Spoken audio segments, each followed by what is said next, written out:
45%. Saya kira memang sih bisa dikatakan bahwa satu putaran dan yang menang adalah Ahmad Heriawan. Jadi Ahmad Heriawan Gubernur Jawa Barat itu terpilih kembali. Tapi ini menurut Quick Count ya. Menurut versi Quick Count, belum versi resmi. Oke. Ada yang ingin ditambahkan mengenai angka-angka ini, analisanya? Apakah kemudian ini jelas bahwa mesin partai yang kemudian juga komunikasi politiknya berjalan dengan baik, atau program-programnya mungkin?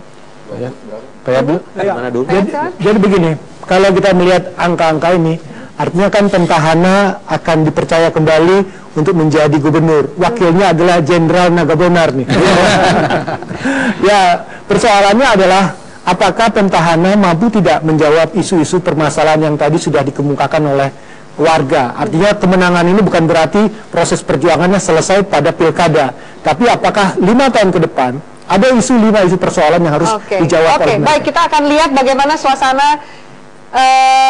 Ya, rupanya kubu Aher dan Deddy Mizwar ini sudah mengadakan press conference. Kita mari ikuti. Sudah ketawa ya. Sudah tersenyum kayaknya. Partai koalisi yang saya mengingatkan para tokoh masyarakat yang hadir di forum partai kalian ini, serta para wartawan sekalian yang sama bisa mengingatkan. Pertama, mari kita bersyukur kehadiran Tuhan Yang Maha Kuasa, Allah Subhanahu wa Ta'ala. Hanya karena ridho dan perkenannya pada siang hari ini kita bisa berkumpul di forum ini dalam keadaan sehat walafiat. Tentu kumpul kita di sini terkait dengan hasil Pilgub Jawa Barat, khususnya hasil Quick Count yang kita saksikan bersama dari seluruh penyelenggara Quick Count. Alhamdulillah hampir sama hasilnya. Biasanya margin errornya 0,9 sampai 1%, 0,9% sampai 1%. Tentu ada beberapa hal yang patut kami sampaikan. Yang pertama, ucapan terima kasih kepada seluruh masyarakat Jawa Barat atas partisipasinya dalam Pilgub Jawa Barat 2013-2018 dan memberikan kepercayaan kepada kami berdua, Kang Aher dan Deddy Mizwar, pasangan perempat dengan suara yang terbaik. Oke, baik. Itu tadi mungkin ini ya preskon pertama, karena sudah yakin sekali bahwa terpilih kembali. Ya, betul. Saya kira responnya dari gambar tuh kelihatan ya. Jadi tadi kamera datang ke Deddy Yusuf, suasananya kalem, agak lemes gitu kan. Lalu kemudian kubu Rieke juga kelihatannya datar, dan yang senyum-senyum dan ya insya Allah menang katanya itu adalah Ahmad Heriawan. Tapi memang kabarnya dari Quick Count yang diselenggarakan beberapa lembaga dan beberapa media, hasilnya kurang lebih sama. Oke, masih ada mau ditambahkan, tadi kita potong sedikit. Artinya kan jelas sekarang dengan perhitungan suara yang seperti ini, Jawa Barat sudah bisa memilih, sudah tahu siapa gubernur mereka untuk 5 tahun yang akan datang. Tapi seperti saya ungkapkan di awal tadi, apakah dengan terpilihnya gubernur Jawa Barat, masalah-masalah yang selama ini dikeluhkan warga terjawab atau tidak? Artinya mudah-mudahan petahana tidak mengulangi kesalahan-kesalahan atau kekurangan. Saya hanya berpikir, apakah 5 tahun ke depan Jawa Barat mampu mengatasi 5 isu besar misalnya?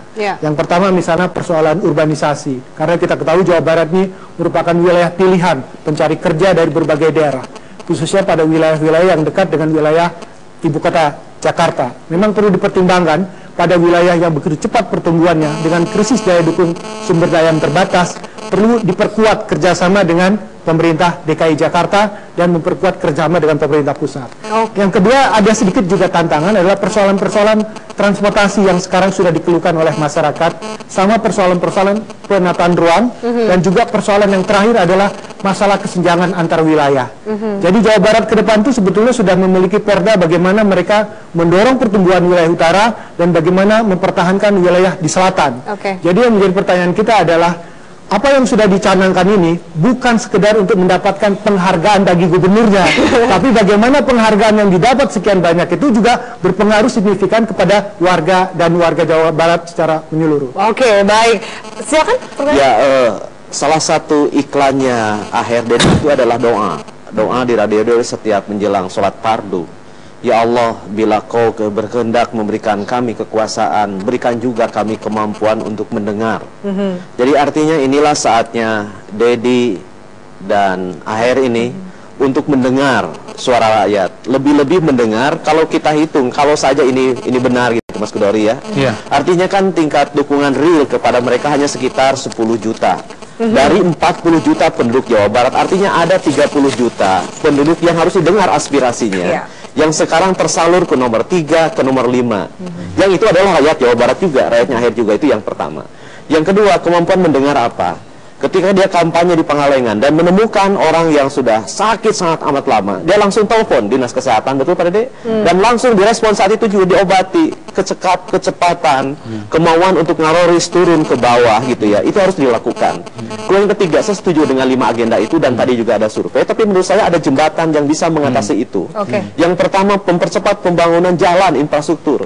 Selama ini saya melihat ada eksploitasi perekonomian desa oleh masyarakat kota karena jalan buruk. Hasil pertanian di desa menjadi murah, sementara barang-barang yang harus dibeli menjadi mahal karena biaya transportasi mahal. Yang kedua, pendidikan. Pendidikan ini bisa mengkatrol. Mengapa? Ada hasil penelitian oleh koran lokal yang menunjukkan bahwa murid-murid di 5 perguruan tinggi di Jawa Barat ini bukan berasal dari orang Jawa Barat begitu. Artinya harus ada kebijakan afirmatif untuk memastikan bahwa murid-murid yang secara akademis ini pinter, tapi lemah secara ekonomi gagal kuliah. Terobosan itu yang kita tunggu, sehingga masalah-masalah kesenjangan gitu ya, urbanisasi misalnya, potensi gesekan horizontal bisa teratasi. Jadi kemampuan mendengar ini harus dibuktikan dan benar-benar peduli dan menyatu dengan masyarakat. Gitu. Oke, nanti kita lanjutkan evaluasi apa yang kemudian perlu dilakukan kembali oleh incumbent. Kita lihat datanya sudah 91,33%. Ini tingkat partisipasinya cukup signifikan? Mungkin kita tunggu ya kiriman data dari tim Indobarometer analisis. Tapi biasanya memang tingkat golput itu diukur setelah datanya bersifat 100%. Final ya, 100%. Lengkap ya. Ini total suara. Cuman sekali lagi memang dengan angka masuk data 91% lebih ini, di atas 90% ini bisa kita simpulkan ya selamat bahwa pemenangnya adalah Ahmad Heriawan. Ya, suara kedua adalah Rike dan kemudian nomor 3 adalah Dede Yusuf. Oke, ini tentu tidak mendahului ini kegiatan masyarakat. Kegiatan KPUD. Baik, terus ada evaluasi mungkin dari para narasumber sedikit saja. Saya mungkin sebagai orang kebudayaan ya, ini kan sudah keluar nih angka-angka. Saya kira angka-angka ini bukan hanya angka ya yang sudah dibeli dengan berbagai cara itu, tetapi dia adalah manusia masyarakat Jawa Barat yang harus diri. Saya harapan ke petahana ini sebagai orang budaya tentu di kebudayaan. Di kebudayaan sejauh ini memang di Jawa Barat itu selalu disikapi sebagai sesuatu yang atau di bagian tangible aja kayak material culture. Saya kira pembangunan itu juga harus dilandasi kebudayaan di berbagai bidang ya, apakah itu pertanian, industri, ekonomi dan seterusnya juga harus berbasis kebudayaan dalam pengertian budaya yang intangible, yang non material culture. Jadi budaya itu bukan hanya sekedar yang kesenian lah ya, tapi yang pertama saya rasa ini yang perlu disyukuri ini adalah pemilu yang relatif bersih ya. Di Jakarta kemarin masih ada isu-isu tentang manipulasi data. Nah ini kan belum ada isu. Belum kedengaran kali Pak. Belum kedengaran setelah ada yang kalah lalu kemudian teriak. Iya. Nah itu jadi perlu disyukuri itu pemilu bersih. Yang kedua menurut saya pentingnya orang yang bekerja di politik itu memikirkan bahwa politik harus sistematis gitu. Tidak bisa instan. Nah ini kan menunjukkan bahwa beberapa cara kerja instan itu tidak mampu ya menyaingi yang cukup sistematis. Yang ketiga menurut saya ini barangkali untuk ini yang terpilih ini ya, yang kurang selama ini menurut saya adalah komunikasi ke masyarakat. Bahwa tadi ada keberhasilan sebegitu banyak ya, menurut saya itu satu hal yang harus dikomunikasikan. Jadi usulannya adalah bagaimana membangun komunikasi dengan masyarakat. Yang efektif dan dua arah gitu ya. Dua arah. Ya, terakhir, Prof. Dede? Ya, tentu persoalan apakah setelah ini bisa memerintah kembali gitu ya. Kampanyenya ada 8 komitmen itu yang tadi ditanyakan dipertanyakan oleh Pak Ais sendiri gitu ya. Itu mungkin orang banyak yang suka melupakan gitu ya.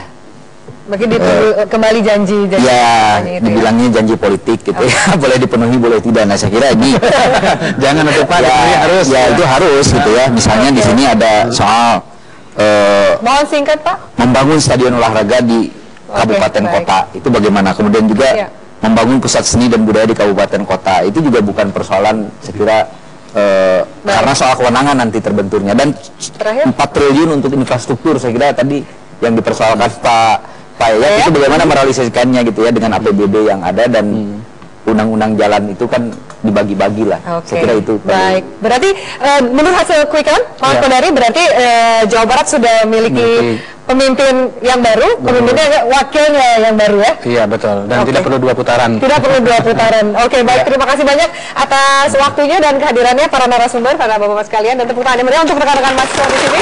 Dan kita yang Jawa Barat memilih, saya akan undur diri. Terima kasih atas atensi Anda. Sampai jumpa.